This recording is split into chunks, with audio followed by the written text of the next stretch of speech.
Mazmur 91, dalam lindungan Allah. Orang yang duduk dalam lindungan yang maha tinggi dan bermalam dalam naungan yang maha kuasa akan berkata kepada Tuhan, tempat perlindunganku dan kubu pertahananku, Allahku yang kupercaya. Sungguh dialah yang akan melepaskan engkau dari jerat penangkap burung, dari penyakit sampar yang busuk. Dengan kepaknya ia akan menudungi engkau, di bawah sayapnya engkau akan berlindung, kesetiaannya ialah perisai dan pagar tembok. Engkau tak usah takut terhadap kedahsyatan malam, terhadap panah yang terbang di waktu siang, terhadap penyakit sampar yang berjalan di dalam gelap, terhadap penyakit menular yang mengamuk di waktu petang.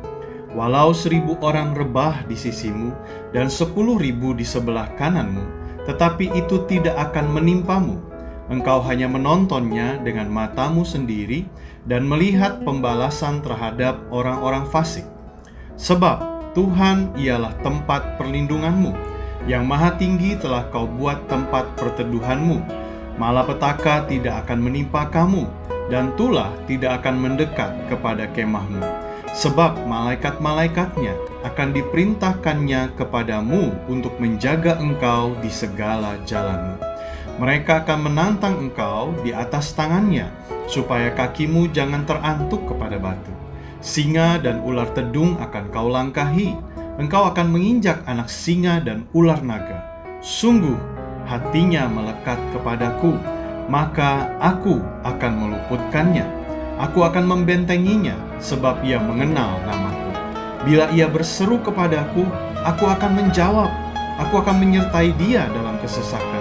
Aku akan meluputkannya dan memuliakannya. Dengan panjang umur akan kukenyangkan dia, dan akan kuperlihatkan kepadanya keselamatan daripadaku.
Shalom, saya ucapkan untuk setiap jemaat GBI HOJ dimanapun saudara berada, mungkin menyaksikan dari rumah ataupun dari kendaraan saudara. Saya berdoa saudara dalam kondisi yang baik, dalam kondisi yang sehat, dalam sukacita yang penuh karena Tuhan begitu baik dalam kehidupan kita saudara. Firman Tuhan nyatakan saudara, bersyukurlah kepada Tuhan sebab Dia baik, bahwasanya untuk selama-lamanya kasih dan kesetiaan Tuhan. Saudara, mari kita tinggikan nama Tuhan. Tuhan yang begitu baik dalam hidup kita saudara. Haleluya. Mari kita ekspresikan kebaikan Tuhan saudara lewat pujian ini saudara. Haleluya.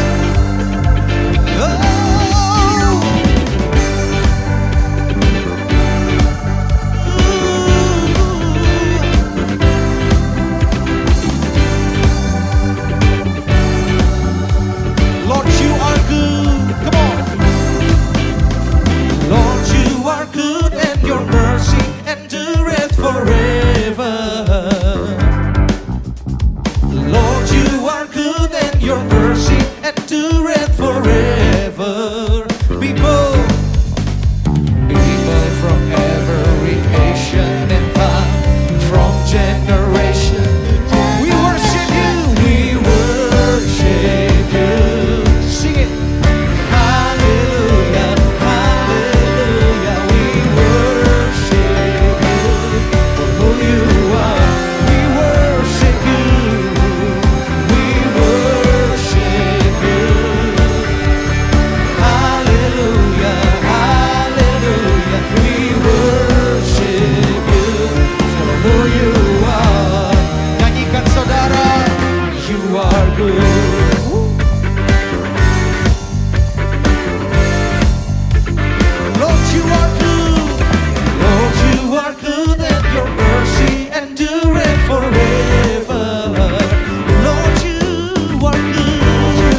lebih keras suaranya bagi Tuhan, saudara.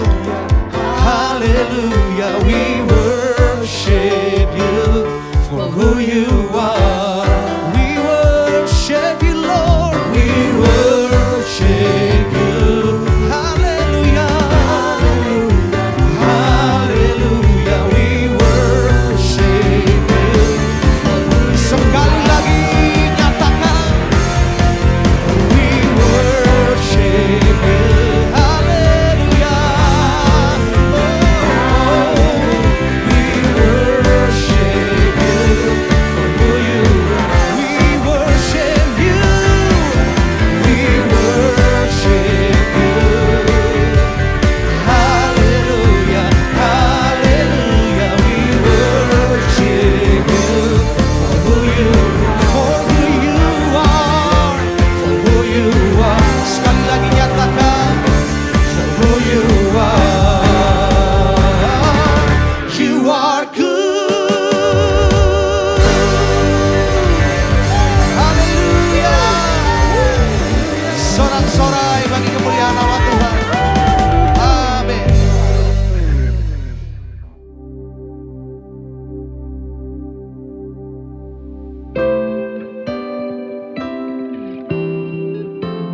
Mari selidiki hati kami, Tuhan. Lihat hati kami, Tuhan. Ini anak-anak-Mu yang mengasihi-Mu, Bapa. Segenap hati kami mengagumi kebaikan-Mu. Terima kasih, Tuhan. Terima kasih, Roh Kudus.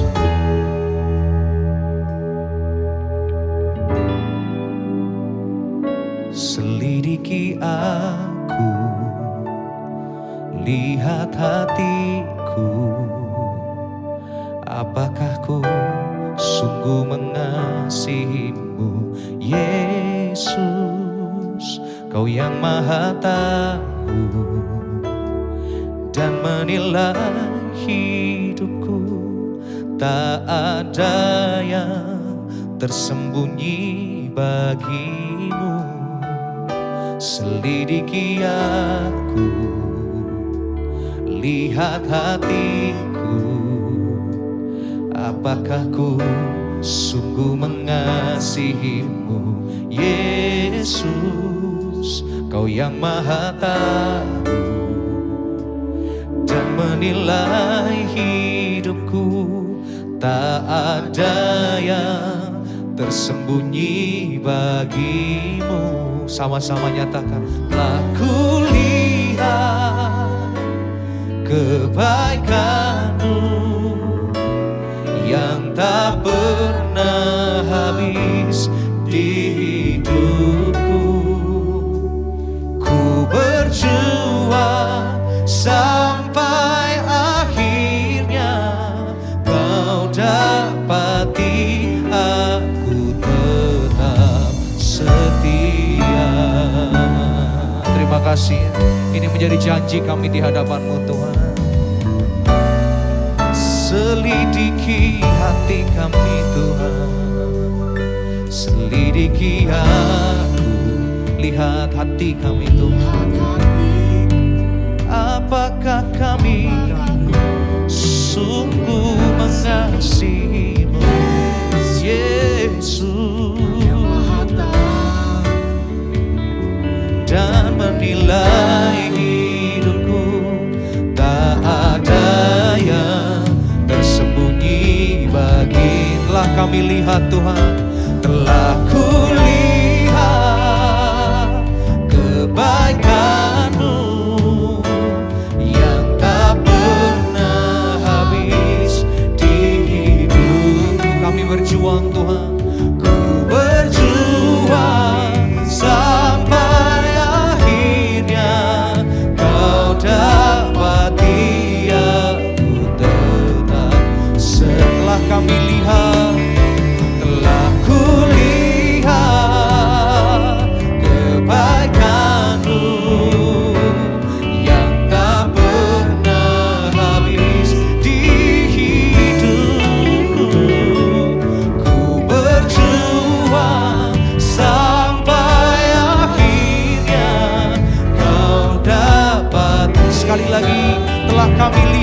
kebaikan-Mu Tuhan. Oh, telah kulihat kebaikan-Mu yang tak pernah habis di hidupku. Ku berjuang sampai akhirnya Kau dapati aku tetap setia. Terima kasih Tuhan, ini janji kami di hadapan-Mu Tuhan. Berjuang sampai akhir untuk Kau tetap dapati kami tetap setia di hadapan-Mu Tuhan. Tetap setia bersama-Mu, oh Tuhan. Ini janji kami.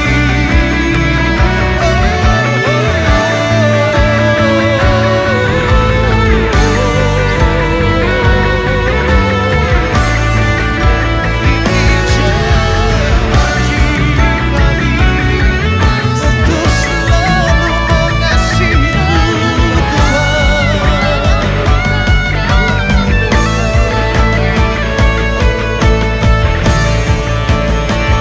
Lebih luas dari sang ini Tuhan, kebaikan-Mu Bapa takkan habis di hidupku. Lebih tinggi dari cakrawala, tak terbatas kasih-Mu. Sungguh ku bersyukur, lebih luas dari samudra. Kebaikan-Mu dalam hidup kami Tuhan tidak pernah habis di hidupku. Lebih tinggi dari cakrawala, tak terbatas kasih. Sungguh kami bersyukur, lebih tinggi lagi nyatakan kebaikan Tuhan saudara. Lebih luas dari samudra, kebaikan-Mu Bapa di hidupku. Lebih tinggi dari cakrawala, tak terbatas kasih-Mu. Oh, sungguh ku lebih luas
Terima kasih Bapa.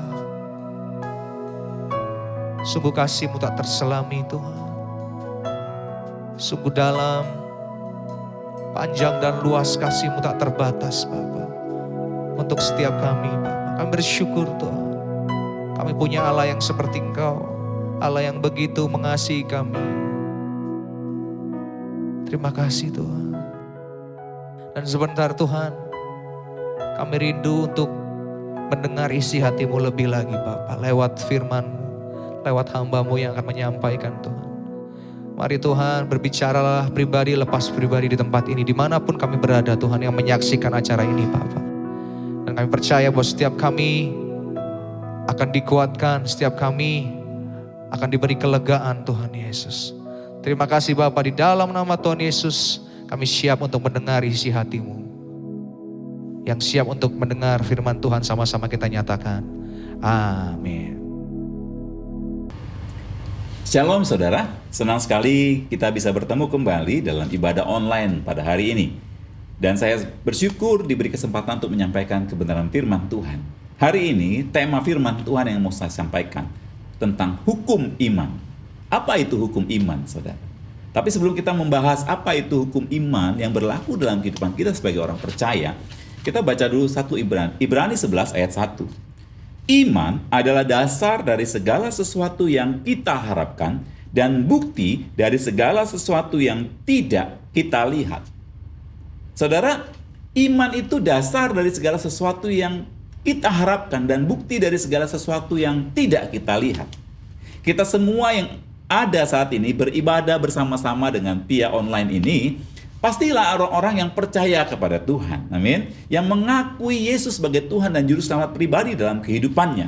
Nah, saudara, Alkitab mengatakan begini, pada waktu kita percaya dengan hati kita, kemudian kita mengaku dengan mulut kita diselamatkan. Diselamatkan dari apa saudara? Diselamatkan dari penghukuman maut. Dosa kita diampuni, kita diselamatkan dari hukuman maut, dan kita mendapatkan hidup yang kekal. Saudara semua sudah terima hidup yang kekal itu. Amin? Amin. Tapi pertanyaan saya, kita sudah terima itu, namun kita belum menikmatinya kan? Adakah di antara saudara yang sudah menikmati hidup kekal? Tidak ada saudara ya. Nah, itulah yang namanya pengharapan. Kita percaya kita menerima hidup kekal dan bukti dari segala sesuatu yang belum kita lihat. Itu pengertiannya saudara. Dan saya percaya sekali saudara-saudara semua percaya dengan yakin sekali tentang keselamatan ini. Karena itu saudara terus mengikut Tuhan, mengiring Tuhan dengan setia. Apalagi di masa-masa pandemi ini. Saudara tetap setia dengan luar biasa karena saudara tahu keselamatan saudara kekal ditanggung sama Tuhan Yesus. Amin kan? Nah, namun tidak ada orang yang bisa buru-buru ingin menikmati kehidupan kekal itu, saudara. Harus tunggu waktunya Tuhan. Nah, inilah bagian dari hukum iman, itu ada bagian yang namanya kesabaran, saudara ya. Saya bacakan ayatnya. Ibrani 6 ayat 11 sampai 12. Tetapi kami ingin supaya kamu masing-masing menunjukkan kesungguhan yang sama untuk menjadikan pengharapanmu sesuatu milik yang pasti sampai pada akhirnya.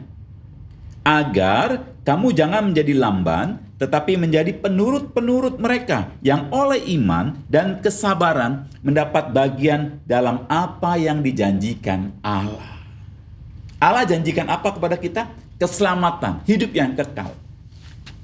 Sudah terima? Sudah. Sudah dinikmati? Belum. Kapan itu? Sabar, tunggu waktunya Tuhan. Kalau saudara tidak sabar, saudara bisa ambil cara alternatif. Langsung selesaikan hidup saudara di dunia ini.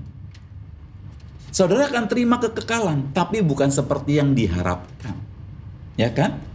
Nah, untuk menerima kekekalan bersama Tuhan Yesus, kita mesti sabar menunggu waktunya Tuhan. Tidak boleh kita mengambil keputusan sendiri mengakhiri hidup kita untuk menerima kekekalan itu. Nah, itu bagian dari iman. Dan ini bukan cuma berlaku buat keselamatan saudara. Ini juga berlaku buat hal-hal yang lain yang saudara doakan, yang saudara percayai, dan saudara imani. Ada yang namanya bagian dari kesabaran itu. Amin. Itu yang pertama. Sama-sama kita percaya ini ya. Nah, lanjut saudara. Namun, selain kesabaran, ada juga yang namanya kepastian. Dari mana kepastian itu? Mari kita buka saudara. Roma 10 ayat 8 sampai 11. Roma 10 ayat 8 sampai 11. Tetapi apa katanya? Ini, firman itu dekat kepadamu, yakni di dalam mulutmu dan di dalam hatimu. Itulah firman iman yang kami beritakan. Ayat selanjutnya, sebab jika kamu mengaku dengan mulutmu bahwa Yesus adalah Tuhan dan percaya dalam hatimu bahwa Allah telah membangkitkan Dia dari antara orang mati, maka kamu diselamatkan. Lanjut, karena dengan hati orang percaya dan dibenarkan, dan dengan mulut orang mengaku dan diselamatkan. Saudara, keselamatan, hukum iman, itu kalau bicara keselamatan, itu jawabannya pasti, hukumnya pasti. Saudara aminkan ini? Aminkan. Supaya lebih mengerti, saya kasih ilustrasi saudara.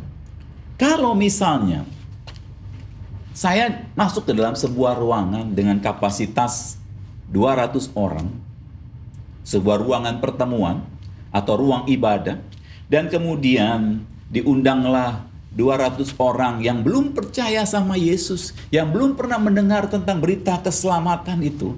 Saya undang mereka masuk ke dalam ruangan itu, kemudian saya pimpin ibadah, saya sampaikan firman Tuhan, saya beritakan keselamatan kepada mereka, bahwa Yesus mati karena mengasihi mereka, mengampuni dosa mereka, dan Yesus mau menyelamatkan mereka kalau mereka mau mengaku dosa, menerima Dia sebagai Tuhan dan Juru Selamat pribadi dalam hidupnya.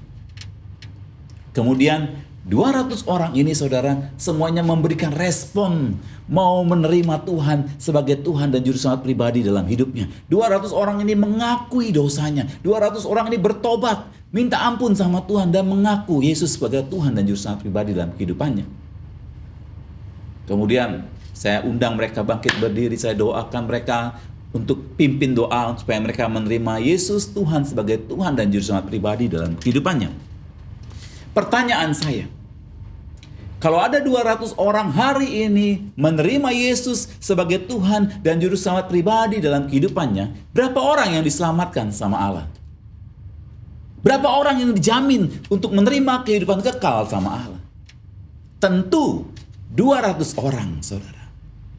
Tidak pernah Allah punya skenario seperti ini. 200 orang diselamatkan, saya pimpin terima Yesus sebagai Tuhan dan Juru Selamat pribadi. Tapi kemudian ada suara dari langit bilang begini, Yonatan, mohon maaf, hari ini yang saya bisa selamatkan cuma 160 orang. Yang 40 orang lagi tunggu kesempatan berikutnya. Saudara, hukum iman itu iya dan amin. Jawabannya pasti. Pada waktu orang menerima keselamatan hari ini juga diselamatkan. Berapapun jumlahnya. Amin. Itu hukum iman, saudara. Jika kamu mengaku dengan mulutmu dan kamu percaya dengan hatimu bahwa Yesus adalah Tuhan, maka kamu diselamatkan. Ini dasar kehidupan kita sebagai orang Kristen. Bahwa kita punya hukum iman. Hukum iman itu pasti. Waktu kita percaya dengan hati kita. Dan waktu karena percaya itu, mulut kita mengeluarkan pernyataan, aku percaya. Kita diselamatkan. Tapi mungkin ada saudara yang bertanya, Pak, ini khotbah sudah biasa saya dengar, Pak. Apa sesuatu yang barunya? Nah, saudara-saudara, begini loh. Iman dalam kehidupan orang Kristen itu dasar. pondasi, ya kan? Bukan cuma bagi keselamatan kita, bukan cuma bicara tentang hidup yang kekal, tapi iman itu juga pondasi untuk segala sesuatu yang kita doakan, yang kita gumulkan, yang kita harapkan kepada Allah. Hari-hari ini apa yang saudara harapkan? Mungkin kau sedang berbeban berat, mungkin ada yang sakit, mungkin kau sedang mencari pekerjaan, mungkin kau bergumul dengan masalah keluargamu. Kau berdoa buat istrimu, kau berdoa buat suamimu, kau berdoa buat anakmu.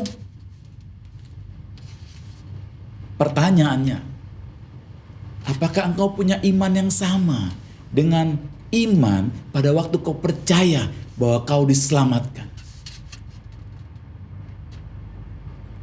Banyak orang Kristen, saudara, waktu bicara keselamatan, mereka percaya mereka diselamatkan. Percaya bahwa Allah sanggup menyelamatkan mereka. Padahal belum menikmati hidup kekal itu. Tapi mereka percaya. Dan itu luar biasa sekali. Saya senang sekali. Namun hari ini, bisakah kita lakukan juga hal yang sama dengan itu? Mana firman Tuhannya? Saudara tahu di ayat 9 dan 10 itu dikatakan begini. Ayat 10 saya bacakan ya. Karena dengan hati orang percaya dan dibenarkan, dengan mulut orang mengaku dan diselamatkan. Engkau percaya dengan hatimu tentang keselamatanmu. Amin. Apakah ada saudara yang percaya dengan pikiran saudara, dengan ilmu pengetahuan saudara? Tidak ada. Kalau kita pikirkan keselamatan kita, bagaimana supaya kita hidup kekal dengan pengetahuan kita. Mungkin di antara kita ada yang berlatar belakang teologi, bahkan mungkin sampai gelar master, profesor. Dan kita pikirkan, oh kita selamat karena saya tahu banyak kebenaran firman Tuhan. Saya tahu banyak ayat-ayat kitab suci. Saudara, saya katakan Alkitab tidak bilang begitu. Alkitab katakan, waktu engkau percaya dengan hatimu, pengetahuan tentang firman Tuhan itu bagus, saudara. Saya mendukung sekali kalau kita belajar kebenaran firman Tuhan. Kita menggali kebenaran firman Tuhan. Namun, itu mengubahkan paradigma kita. Itu mengubahkan pola pikir kita. Namun pada waktu kita percaya kepada Allah, Allah bukan cuma ingin kita mengerti dengan pengetahuan kita. Allah ingin kita percaya dengan hati kita. Jadi kita diselamatkan karena kita percaya dengan hati kita dan mulut kita menyatakan Yesus adalah Tuhan dan Raja dan kita diselamatkan. Saudara, kata akan diselamatkan dan diselamatkan itu bahasa aslinya, saya catat di sini ayat 9, akan diselamatkan itu dari kata sozo. Kemudian ayat 10, diselamatkan itu dari kata soteria.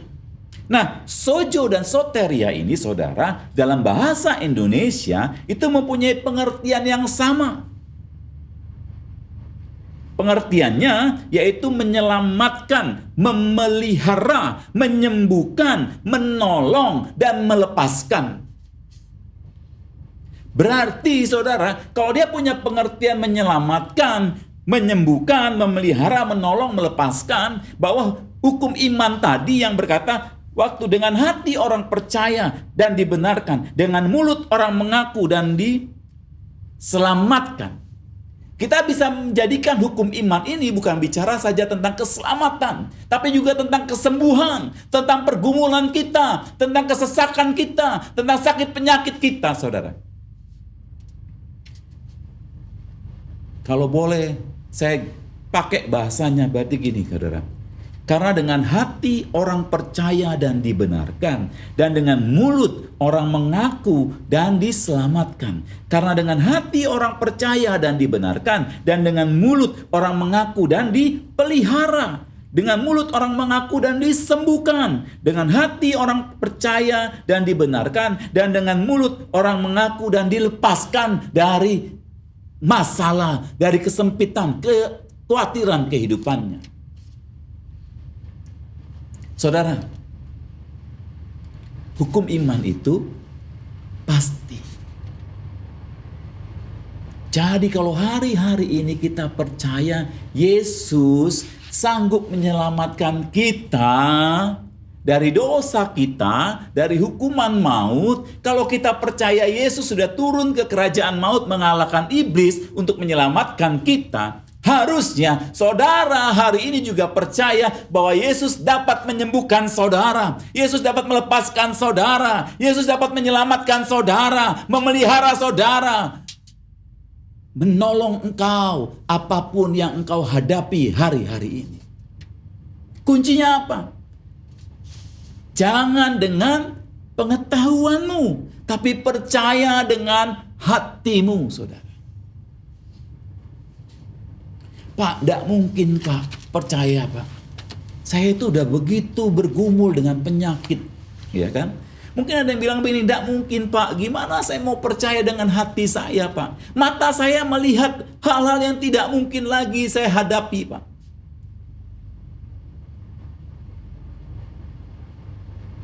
Saya ketemu dokter vonis saya, penyakit saya ini Pak. Dan saya diberi waktu kesempatan tidak lama lagi Pak. Saya ketemu sama dokter lain, mereka juga vonis yang sama Pak.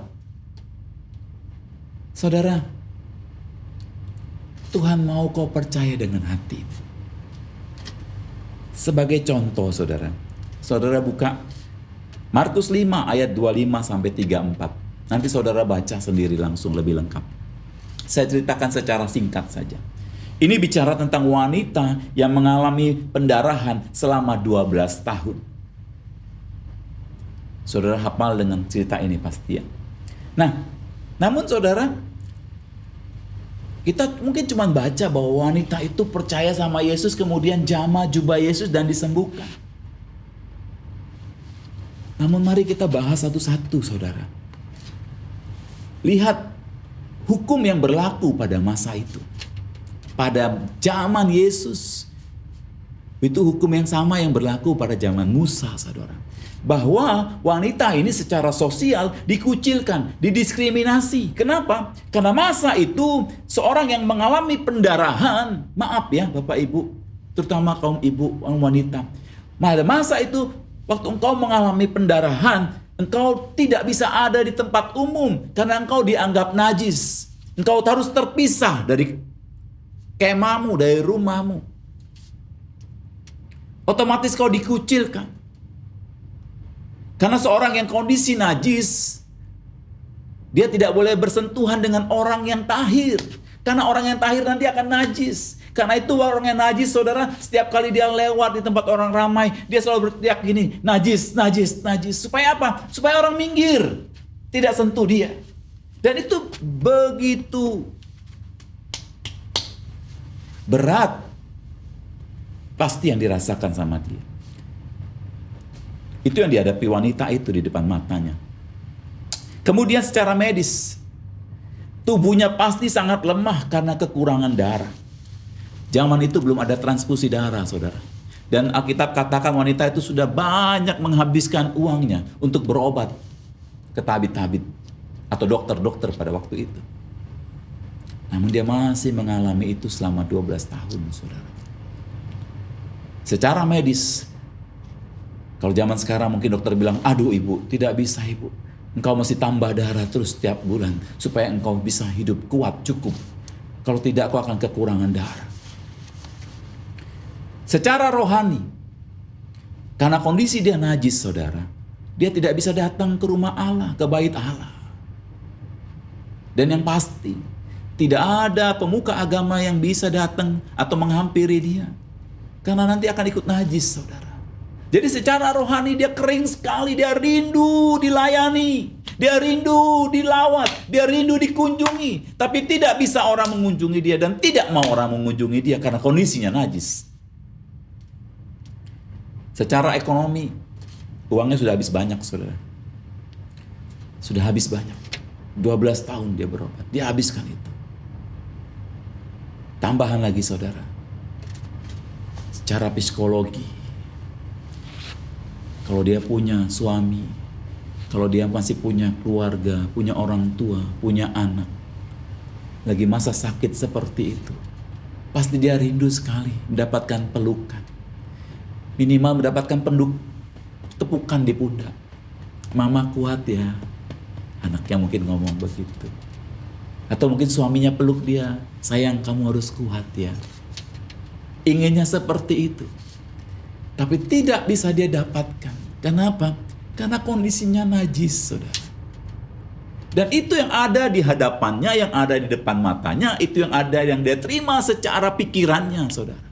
Namun hari itu, waktu dia mendengar tentang Yesus ada di dekat situ, di kota situ, dan dia tahu Yesus menyembuhkan, Yesus sanggup menyembuhkan. Dia bukan percaya dengan ilmu pengetahuannya, dengan pikirannya, saudara. Tapi dia percaya dengan hatinya. Secara ilmu pengetahuan, secara akal dan pikiran, secara adat istiadat, tidak boleh dia ada di situ.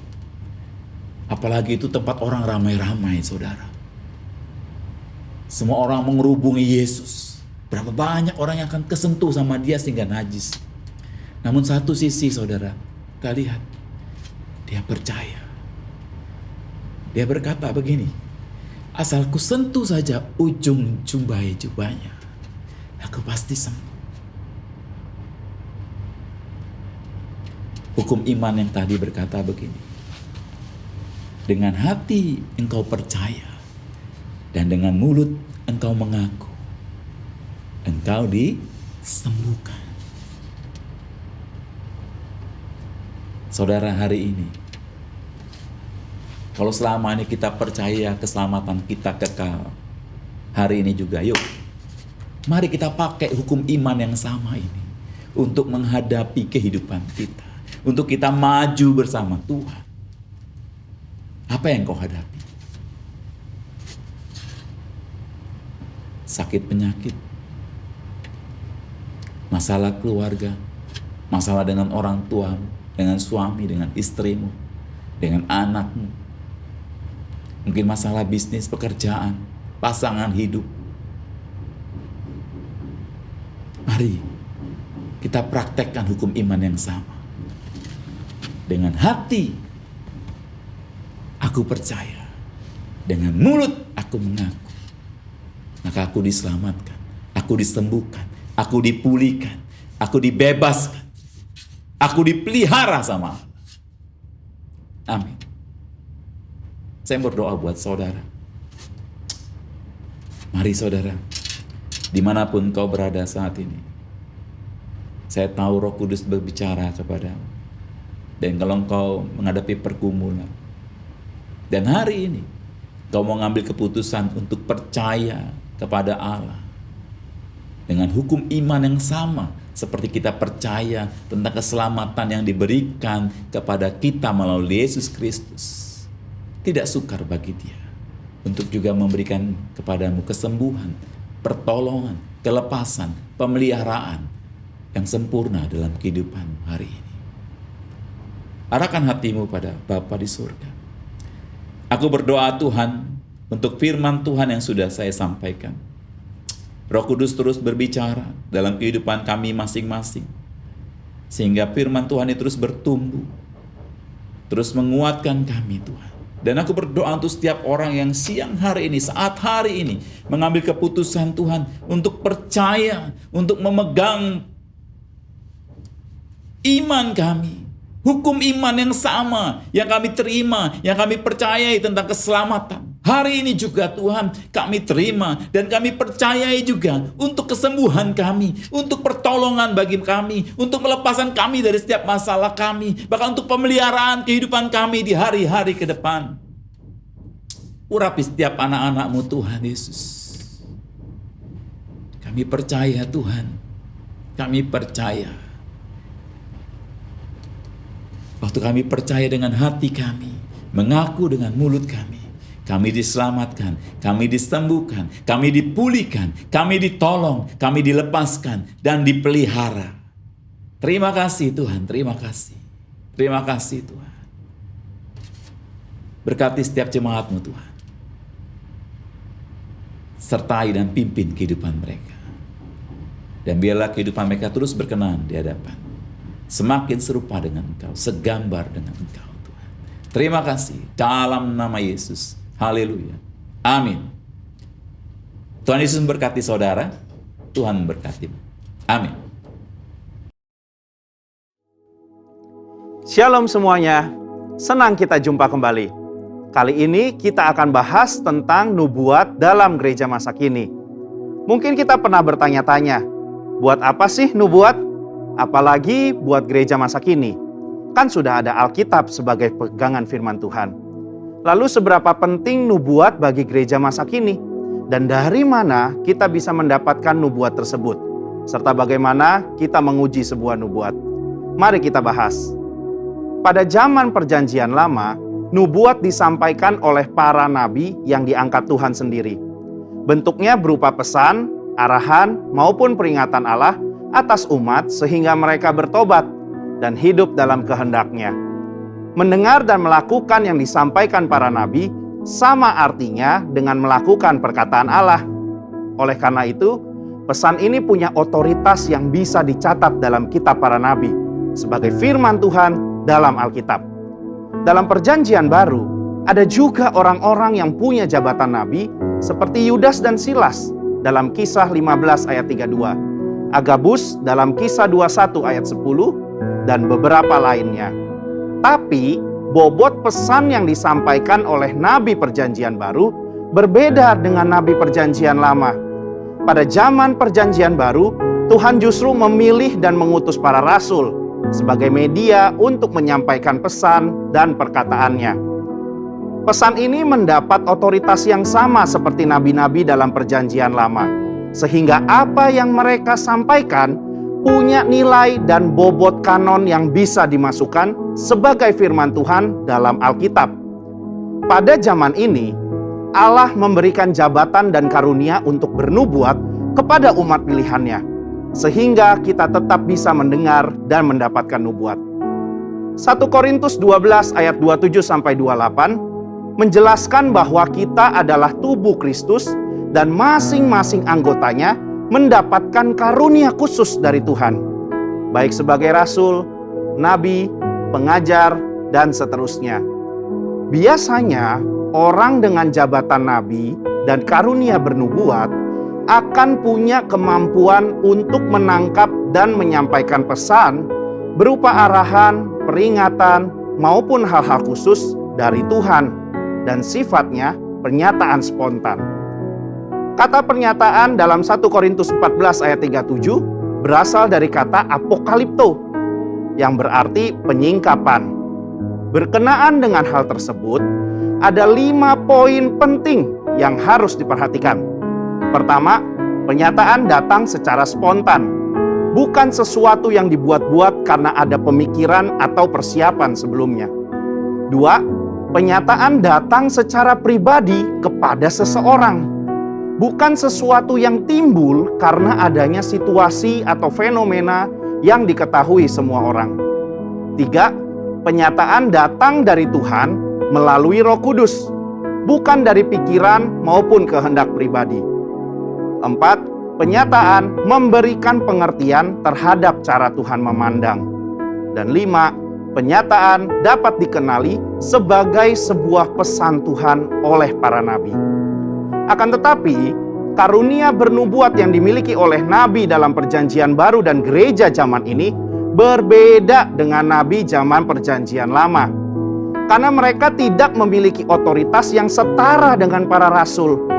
Hal ini terlihat ketika dengan tegas Paulus berkata bahwa para nabi harus tunduk kepada dia sebagai rasul yang memiliki otoritas menyampaikan perkataan Tuhan. Dalam konteks zaman sekarang, kita memiliki Alkitab yang sudah lengkap Perjanjian Lama dan Perjanjian Baru. Oleh karena itu, nubuatan dari para nabi zaman ini harus tunduk pada otoritas Alkitab. Itulah sebabnya kita harus menguji setiap nubuat. Paulus secara khusus mengingatkan jemaat di Tesalonika untuk menguji isi nubuatan para nabi, meskipun ia sudah dikenal oleh jemaat. 1 Tesalonika 5 ayat 19-21 berkata, "Janganlah padamkan roh, dan janganlah anggap rendah nubuat-nubuat. Ujilah segala sesuatu dan peganglah yang baik." Kata menguji memiliki arti menanggapi, memilah, membedakan, atau menilai. Di satu sisi, kita sebagai insan Pentakosta tidak boleh acuh dan cuek terhadap nubuat. Namun di sisi lain, kita juga harus bisa memilah, membedakan, dan menilai segala sesuatu. Standar yang kita gunakan untuk menguji dan menilai adalah firman Tuhan dalam Alkitab. Mengenai konsekuensi dalam bernubuat, Nabi dalam Perjanjian Lama memiliki otoritas yang sangat tinggi sebagai penyampai pesan Tuhan, dan segala perkataannya dianggap sebagai perkataan Allah. Jika seseorang tidak mendengar dan mentaati nubuatan seorang nabi, itu artinya sama dengan melawan perkataan Tuhan sendiri. Oleh karena itu, jika seorang nabi pada zaman Perjanjian Lama memberikan nubuatan palsu, maka ia harus langsung dihukum mati, agar tidak ada penyalahgunaan otoritas. Tapi berbeda dengan nabi dalam Perjanjian Baru. Konsekuensi sama sekali tidak nampak dalam petunjuk Paulus kepada jemaat di Korintus. Jemaat hanya diminta untuk menanggapi, menguji setiap nubuat, namun tidak ada konsekuensi fatal jika seorang nabi memberikan nubuat yang palsu atau tidak lolos uji. Perbedaan ini terjadi karena nabi dan nubuatan mereka dalam Perjanjian Baru tidak memiliki otoritas yang sama dengan nabi dan nubuatan dalam Perjanjian Lama. Kesimpulannya, sebagai insan Pentakosta, kita percaya bahwa Tuhan masih terus berbicara dan menuntun gerejanya lewat nubuatan. Pada zaman Perjanjian Baru, nubuat merupakan salah satu karunia roh dan salah satu cara Tuhan untuk menyampaikan pesan berupa arahan, peringatan, dan hal-hal khusus kepada umatnya hingga saat ini. Namun, kita perlu menguji segala nubuat yang ada dengan mengakarkan diri pada firman-Nya. Biarlah kita menjadi pribadi yang peka dan senantiasa taat kepada perintah, arahan, maupun peringatannya, sehingga kita terus hidup berkenan kepadanya. Saudara, untuk penjelasan lebih lengkapnya dari tim teologi kami, silahkan untuk buka link yang ada di atas atau scan QR Code yang tersedia. Salam integritas, Tuhan Yesus memberkati.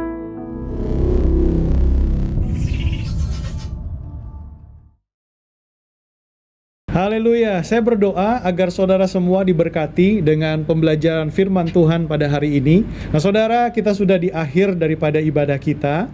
Saya percaya bahwa semua saudara sudah amat sangat diberkati di dalam kasih karunia Tuhan. Saya mengajak, mari kita memberi yang terbaik untuk Tuhan. Semua pemberian persembahan saudara akan digunakan untuk operasional daripada gerejanya dan juga untuk membantu orang-orang yang ada di sekitar kita yang mengalami kesulitan, kelemahan, dan saya percaya semua pemberian saudara akan menjadi berkat bagi orang lain. Yang percaya katakan amin. Mari memberi yang terbaik untuk Tuhan. Saudara bisa langsung transfer atau saudara bisa scan QR Code di akhir daripada ibadah kita. Dan pemberian saudara sudah amat sangat memberkati untuk semua yang membutuhkan. Nah saudara, Bapak Ibu, kita akan berdoa dan mengakhiri ibadah kita. Mari kita tundukkan kepala, kita berdoa bersama-sama. Kami bersyukur untuk hari ini, sekali lagi untuk firman dan kebenaran-Mu. Biarlah kebenaran firman Tuhan pada hari ini yang kami terima, dapat kami terima di tanah yang subur dan bertumbuh berbuah dalam setiap kehidupan kami. Hamba berdoa untuk semua pemberian yang diberikan oleh jemaat Tuhan. Hamba berdoa percaya bahwa pemberian itu menjadi berkat bagi orang lain, bagi mereka yang membutuhkan, dan bagi gereja-Mu yang melayani setiap kami semua. Terima kasih ya Bapa, berkati gereja-Mu House of Joy dan berkati juga semua jemaat Tuhan yang telah memberi. Berikan kekuatan, kesehatan, tubuh jasmani yang sehat. Kalau ada yang berbeban berat, biarlah Tuhan memberikan kelegaan dalam pekerjaan mereka. Tuhan buka pintu-pintu, berikan hikmat-Mu untuk dapat mengambil keputusan-keputusan. Hal berdoa Tuhan di dalam nama Tuhan Yesus Kristus. Berkati semua jemaat Tuhan. Terima kasih Bapa, dan Dan saat ini kami mau bersyafaat untuk Indonesia, untuk pemerintahan kota Jakarta, ibu kota. Tuhan, kami berdoa biarlah dapat mengatasi pandemi yang sedang masih berjalan berlangsung dan keluar dari situasi ini. Berdoa untuk situasi perekonomian, biarlah ekonomi Indonesia tetap sehat. Kami berdoa Tuhan, berikan hikmat-Mu kepada Presiden, kepada Gubernur Tuhan, biarlah semua jajaran pemerintahan di dalam anugerah-Mu saja. Terima kasih Bapa, berdoa juga untuk pemimpin rohani kami berdoa untuk gembala sidang kami, berdoa untuk gembala rayon kami, biarlah senantiasa ada di dalam kebaikan Tuhan untuk melayani jemaat-Mu, dan biarlah terus dapat memiliki kepekaan untuk mendengar suara-Mu dalam kebenaran firman-Mu dan menuntun kami di dalam kerohanian kami.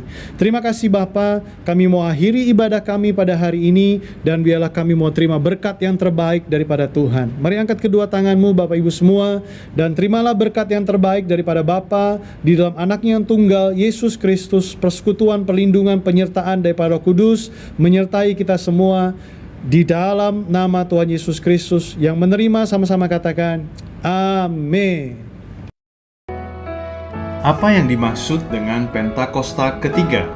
Pentakosta ketiga adalah pencurahan Roh Kudus yang dahsyat di zaman sekarang, melebihi yang terjadi di Azusa Street. Pentakosta ketiga akan mengakibatkan penuaian jiwa yang terbesar dan yang terakhir sebelum Tuhan Yesus datang kembali. Pentakosta ketiga akan membangkitkan generasi Yeremia, yaitu anak-anak muda yang dipenuhi Roh Kudus, cinta mati-matian kepada Tuhan Yesus, tidak kompromi terhadap dosa, dan akan bergerak untuk memenangkan jiwa. Pentakosta ketiga lahir di Indonesia dan bergerak ke bangsa-bangsa. Gerakan ini dari timur ke barat dan akan kembali ke Yerusalem. Pentakosta ketiga akan memberikan kuasa untuk menyelesaikan amanat agung, dan setelah itu Tuhan Yesus datang kembali.